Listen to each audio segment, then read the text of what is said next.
नमस्कार दोस्तों, स्वागत है आप सबका जीएस विथ लेंस पर। यह चैनल आपका स्टडी पार्टनर है जहां हम बोरिंग टॉपिक्स को एंगेजिंग बनाएंगे और कॉम्प्लेक्स कंसेप्ट को सिंप्लीफाई करने की कोशिश करेंगे।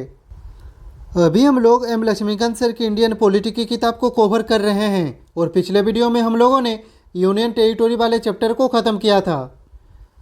आज के सेशन में हम इस चैप्टर से रिलेटेड एमसीक्यू लेके आए हैं, तो चलिए शुरू करते हैं। आज का पहला क्वेश्चन है, under which article of the constitution are union territories mentioned. यानी भारत के कॉन्स्टिट्यूशन में यूनियन टेरिटोरीज का मेंशन किस आर्टिकल में किया गया है। यहाँ पे सही आंसर है आर्टिकल 1। इस आर्टिकल में स्टेट्स के साथ साथ यूनियन टेरिटोरीज का भी जिक्र किया गया है। आर्टिकल 370 जम्मू एंड कश्मीर का स्पेशल स्टेटस वाला आर्टिकल है जो अब रिपील हो चुका है। आर्टिकल 245 लेजिस्लेटिव पावर से रिलेटेड है, जबकि आर्टिकल 280 फाइनेंस कमीशन के बारे में है। नेक्स्ट है, यूनियन टेरिटरीज को कौन गवर्न करता है, यानी उनकी डे टू डे एडमिनिस्ट्रेशन किसके थ्रू होती है। तो देखिए, यूनियन टेरिटरीज का कंट्रोल डायरेक्ट सेंटर के पास होता है। कॉन्स्टिट्यूशन के आर्टिकल 239 के अकॉर्डिंग प्रेसिडेंट अपॉइंट करता है एलजी या administrator to govern the UT, यानी कि यहाँ पे सही आंसर है ऑप्शन सी। गवर्नर होता है स्टेट्स के लिए। चीफ मिनिस्टर हर एक यूटी में नहीं होते, ये सिर्फ कुछ स्पेसिफिक यूटी में होता है, जैसे दिल्ली, पुडुचेरी और जम्मू एंड कश्मीर। जबकि प्राइम मिनिस्टर एग्जीक्यूटिव हेड होते हैं इंडिया के, पर ये यूटीज को डायरेक्टली कंट्रोल नहीं करते। नेक्स्ट है, प्रेसिडेंट किस आर्टिकल के अंडर यूनियन टेरिटोरीज को गवर्न करते हैं। यहाँ पे सही आंसर है आर्टिकल 239, यानी कि ऑप्शन ए। ये आर्टिकल कहता है कि president can administer UTs through an administrator appointed by him. ये बेस आर्टिकल है यूटी गवर्नेंस का। Article 262 inter state water disputes के बारे में है। आर्टिकल 123 प्रेसिडेंट के ऑर्डिनेंस मेकिंग पावर्स को डिफाइन करता है, जबकि आर्टिकल 356 स्टेट इमरजेंसी के बारे में है। नेक्स्ट है, कॉन्स्टिट्यूशन का कौन सा आर्टिकल यूटीज में लेजिस्लेचर और मिनिस्टर्स बनाने की सुविधा देता है। यहाँ पे दोस्तों सही आंसर है ऑप्शन बी। ये आर्टिकल अलाउ करता है कि कुछ यूटीज में लेजिस्लेचर और काउंसिल ऑफ मिनिस्टर्स बन सकता है।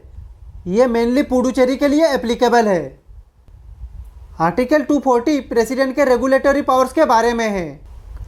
आर्टिकल 239 AA सिर्फ दिल्ली के लिए है स्पेशल स्टेटस के साथ, जबकि आर्टिकल 238 रिपील्ड हो चुका है। नेक्स्ट है, which amendment gave Delhi the status of national capital territory. यानी दिल्ली को नेशनल कैपिटल टेरिटोरी का दर्जा किस कॉन्स्टिट्यूशनल अमेंडमेंट से मिला। यहाँ पे सही आंसर है option C. 69th constitutional amendment act 1991 के थ्रू दिल्ली को यह स्टेटस दिया गया। इस अमेंडमेंट ने आर्टिकल 239 AA इंसर्ट किया और दिल्ली को लेजिस्लेचर और सीएम मिला। 44th अमेंडमेंट इमरजेंसी पावर से डील करता है। 52nd amendment anti defection law के लिए है, जबकि 74th amendment urban local bodies यानी कि म्यूनिसिपैलिटीज के लिए है। नेक्स्ट है, व्हिच यूटी है इट्स ओन हाई कोर्ट। यहाँ पे सही आंसर है ऑप्शन सी। दिल्ली के पास अपना खुद का हाई कोर्ट होता है, जिसे 1966 में एस्टैब्लिश किया गया था। Andaman and Nicobar island Calcutta high court के अंडर आता है। पुडुचेरी मद्रास हाई कोर्ट के अंडर आता है, जबकि Chandigarh Punjab and Haryana high court के अंडर आता है। नेक्स्ट है, इनमें से किस यूटी में लेफ्टिनेंट गवर्नर एग्जीक्यूटिव हेड नहीं है।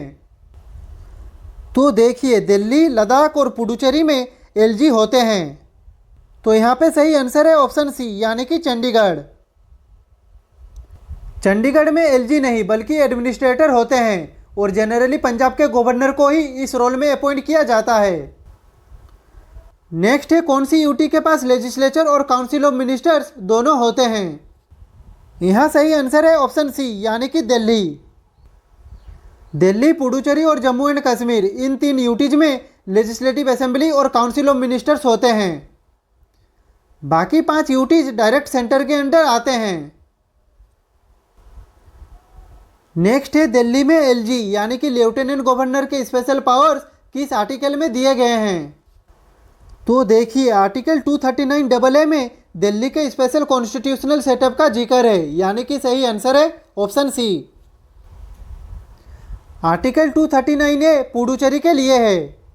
Article 239B ordinance power for UTs with legislature के बारे में है, जबकि आर्टिकल 240 प्रेसिडेंट के रेगुलेटरी पावर्स को डिफाइन करते हैं। नेक्स्ट है प्रेसिडेंट का ऑर्डिनेंस बनाने का पावर यूटीज के लिए किस आर्टिकल में है। यहां सही आंसर है ऑप्शन बी। यह आर्टिकल उन यूटीज के लिए ऑर्डिनेंस पावर देता है जिनके पास लेजिस्लेचर है, जैसे दिल्ली, पुडुचेरी और Jammu and Kashmir. Article 123 president के नेशनल लेवल ऑर्डिनेंस पावर को डिफाइन करता है। आर्टिकल 249 पार्लियामेंट को नेशनल इंटरेस्ट में स्टेट सब्जेक्ट्स पे लॉ बनाने की पावर देता है, जबकि आर्टिकल 242 रिपील्ड हो चुका है। नेक्स्ट है which 2 UTs were merged in 2020 to form 1 UT. तो 2020 में दमन एंड दीव और दादरा एंड नगर हवेली मर्ज होके एक यूटी बन गए, यानी कि सही आंसर है ऑप्शन सी। नेक्स्ट है जम्मू एंड कश्मीर को यूटी कब बनाया गया था। तो 5 अगस्त 2019 को आर्टिकल 370 रिपील किया गया था, and in 31 October 2019 officially Jammu and Kashmir become a UT with legislature and Ladakh become a separate UT without legislature. तो यहाँ पे सही आंसर है ऑप्शन सी। नेक्स्ट है लद्दाख को किस स्टेट से अलग करके यूटी बनाया गया था। तो देखिए लद्दाख पहले जम्मू एंड कश्मीर का पार्ट था, लेकिन 2019 में जम्मू एंड कश्मीर रीऑर्गेनाइजेशन के थ्रू लद्दाख को अलग यूटी बनाया गया, यानी कि यहाँ पे सही आंसर है ऑप्शन सी।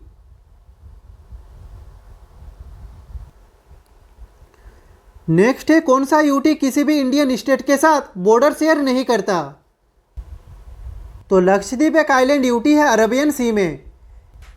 ये जियोग्राफिकली आइसोलेटेड है और किसी भी इंडियन स्टेट से बाउंड्री कॉन्टेक्ट नहीं है, यानी कि सही आंसर है option C.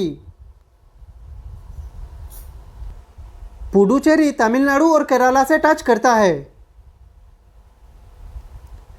Chandigarh Punjab and Haryana के बीच में है, जबकि दिल्ली हरियाणा और यूपी से घिरा हुआ है। नेक्स्ट है कौन सा यूटी पहले फ्रेंच कॉलोनी था। तो पुडुचेरी पहले फ्रेंच कॉलोनी थी, ये 1954 में इंडिया में मर्ज हुई थी। आज भी यहाँ पे फ्रेंच बोली जाती है। दमन एंड दादरा पोर्तुगीज कॉलोनीज थे, जबकि लक्षद्वीप कभी भी फॉरेन कॉलोनी नहीं था। नेक्स्ट है लक्षद्वीप के लीगल मैटर्स कौन से हाईकोर्ट के अंडर आते हैं। तो देखिए लक्षद्वीप अरेबियन सी में लोकेटेड है और इसका जुडिशियरी केरला हाईकोर्ट के जुरिस्डिक्शन में आता है। तो यहाँ पे सही आंसर है option B. Bombay high court Daman and Diu के लिए है। मद्रास हाईकोर्ट पुडुचेरी के लिए है, जबकि कलकत्ता हाईकोर्ट अंडमान के लिए है। नेक्स्ट है चंडीगढ़ का लीगल सिस्टम किस हाईकोर्ट के अंडर आता है। तो हम सब जानते हैं चंडीगढ़ पंजाब और हरियाणा की जॉइंट कैपिटल है और पंजाब एंड हरियाणा हाईकोर्ट उसका जुडिशियरी मैनेज करता है, यानी कि सही आंसर है option C. Delhi high court Delhi के लिए है, चंडीगढ़ हाईकोर्ट कोई अलग हाईकोर्ट नहीं है, और हिमाचल हाईकोर्ट हिमाचल प्रदेश के लिए है। नेक्स्ट है जम्मू एंड कश्मीर और लद्दाख के लिए कौन सा कॉमन हाईकोर्ट है। यहाँ पे सही आंसर है ऑप्शन बी। तो 2019 के बाद भी जम्मू एंड कश्मीर और लद्दाख दोनों के लिए जम्मू एंड कश्मीर हाईकोर्ट ही है। लद्दाख का अभी तक अपना अलग हाईकोर्ट नहीं है।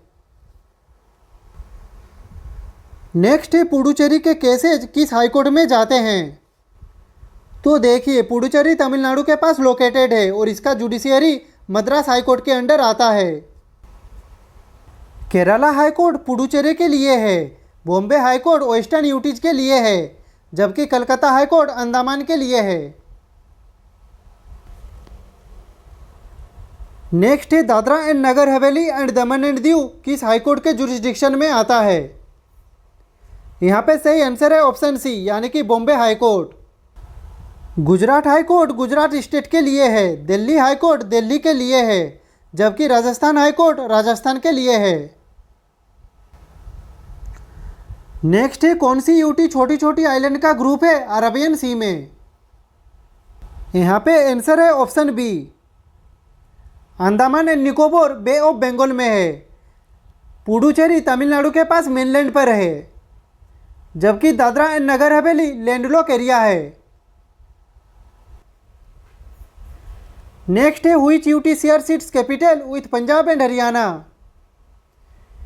यानी कौन सी यूटी पंजाब और हरियाणा दोनों की कैपिटल है। यहाँ पे राइट ऑप्शन है ऑप्शन बी। चंडीगढ़ एक प्लेन सिटी है जो पंजाब और हरियाणा दोनों की कैपिटल है। नेक्स्ट है Andaman and Nicobar island are located in which sea. तो यहाँ पे आंसर है ऑप्शन बी यानी कि बे ऑफ बंगाल। यहाँ पे एक इंपॉर्टेंट फैक्ट ये है कि अरेबियन सी पे लक्षद्वीप है। नेक्स्ट है कौन सी यूटी के डिस्ट्रिक्ट जियोग्राफिकली 3 अलग अलग स्टेट्स में हैं। तो देखिए पुडुचेरी के 4 डिस्ट्रिक्ट्स है, पुडुचेरी, कराईकल, यानम और माहे। ये जियोग्राफिकली डिसकनेक्टेड है। पुडुचेरी और कराईकल तमिलनाडु पे है, यानम आंध्र प्रदेश पे है, जबकि माहे केरला में है। तो यहाँ पे सही आंसर है ऑप्शन बी यानी कि पुडुचेरी।